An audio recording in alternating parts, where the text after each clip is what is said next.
Okay, hello grade 12. Let's look at this November 2017 question again. Hopefully that you can see it this time, not in that other terrible video. Let's look at the question here. Carbonyl bromide, COBr2, decomposes into carbon monoxide and bromine according to the following balanced equation. COBr2 goes to CO plus bromine gas, delta H is greater than 0. So let's write down what we know before we start. Let's analyze the question. So we've got 1 mole reactants going to 2 moles products. Okay, and we know that the forward reaction, yes, have a look here, that delta H is greater than 0, so the forward reaction is endothermic. Okay, this is unusual. Often we normally have a forward reaction that's exothermic. Initially, carbonyl bromide is sealed in a 2 cubic decimeter container. This is important. This is going to be our volume. Initially, carbonyl bromide is sealed in a 2 cubic decimeter container and heated to 73 degrees. The reaction is allowed to reach equilibrium at this temperature. The equilibrium constant for the reaction at this temperature is 0.19. So this is Kc. It's not written here as Kc, but we know that the equilibrium constant is Kc. So we can highlight this in our question as well. Okay, define chemical equilibrium. Look, I put this in already. The stage in a chemical reaction where the rate of forward reaction equals the rate of the reverse reaction. At equilibrium, it is found that 1,12 grams of carbon monoxide is present in the container. Calculate the equilibrium concentration of carbonyl bromide. Okay, this is your normal rice calculation. You can see I've got my rice table ready.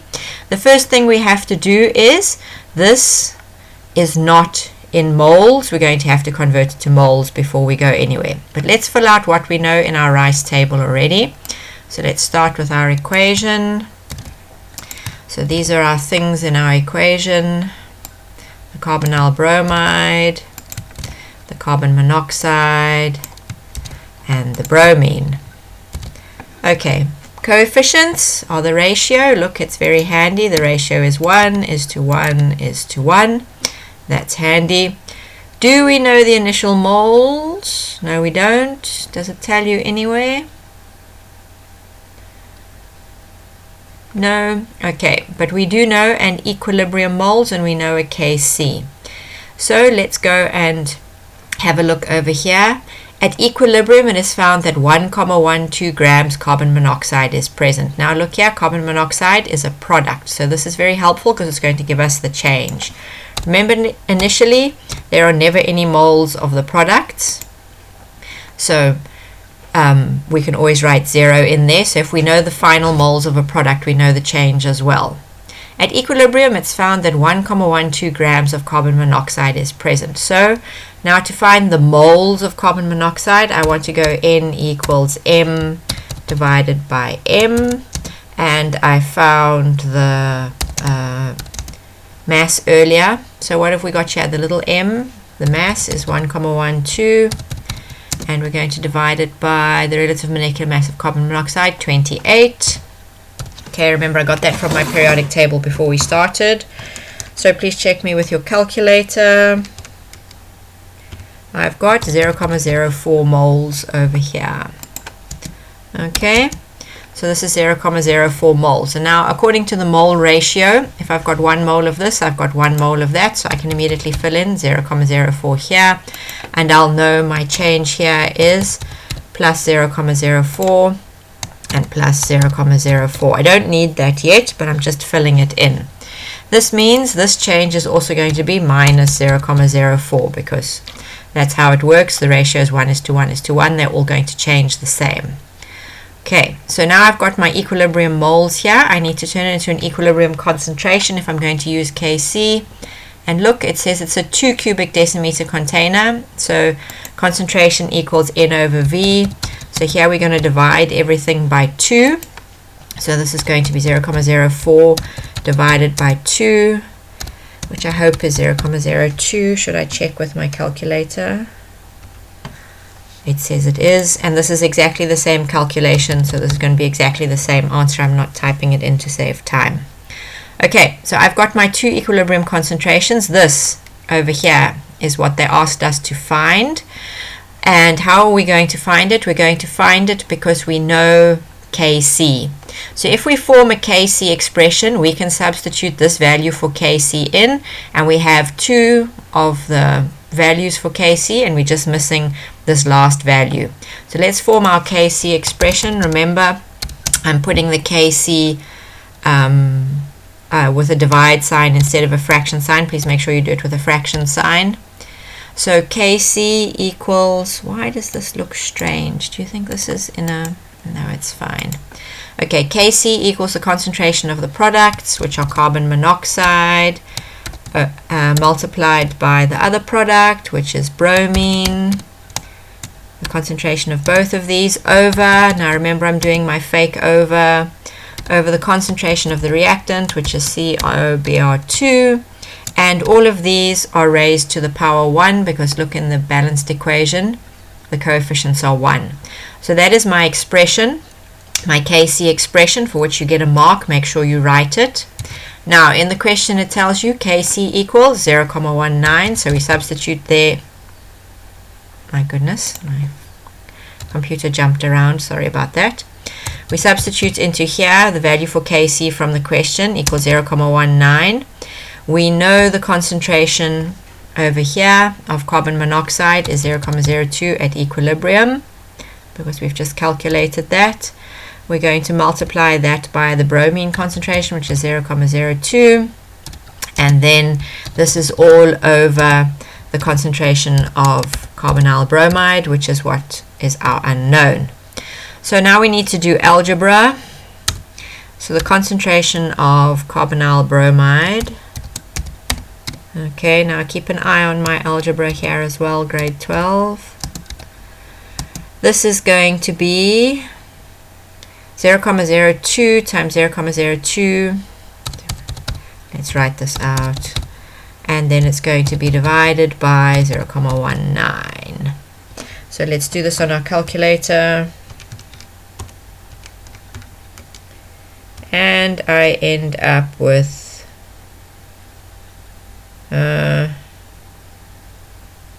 let me check this number in my calculator.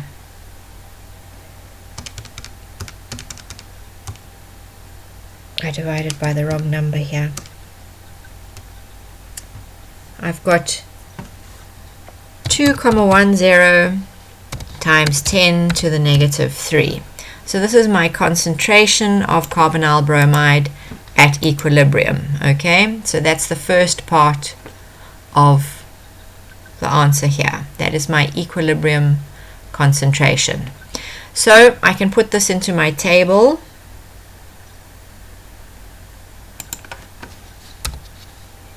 This is confusing because that thing is not obvious in there. So let's put this value into this table. Okay, so it asks you the percentage of carbonyl bromide that decomposed.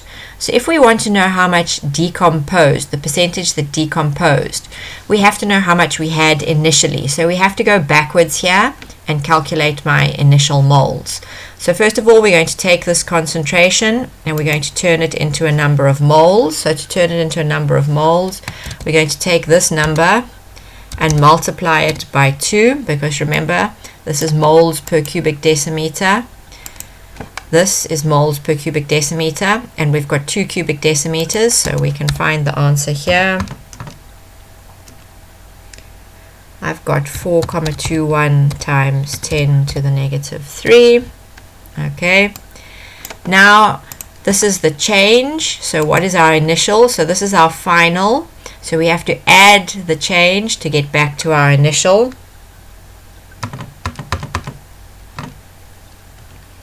And then I get 0,0442 over here. So this is my initial moles.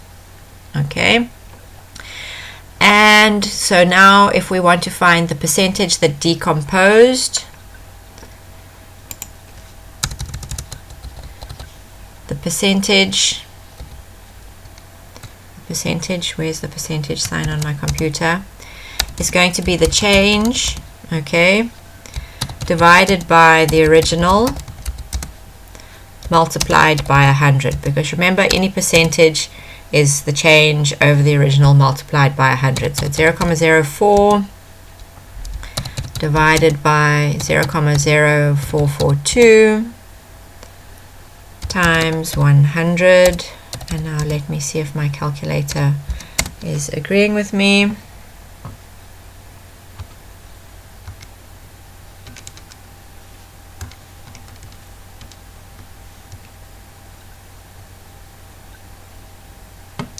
I get 90,476, 90,48%. So that's what I get as my change. Most of it decomposed. If we started here with this, let's check this, and we've got a smaller answer. Hopefully we're correct here. Okay, so which one of the following correctly describes the Kc value when equilibrium is reached at a lower temperature? Okay, so when we've got this, the forward reaction is endothermic. So if we've got a forward reaction that's endothermic and we decrease the temperature, we are not going to favor the forward reaction. Okay, we need to favor this forward reaction. We need to add heat. And they said we are lowering the temperature. So if we're lowering the temperature, that favors an exothermic reaction. So it's not going to favor the forward reaction. So Kc less than 0,19. This must be the answer. Now let's have a look here.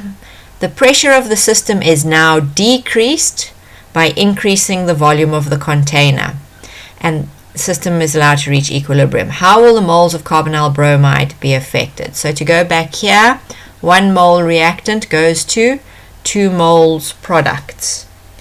So we have increased the volume, which decreases the pressure. So the forward reaction is going to be favored because we want to increase the pressure, and the forward reaction produces more moles of gas.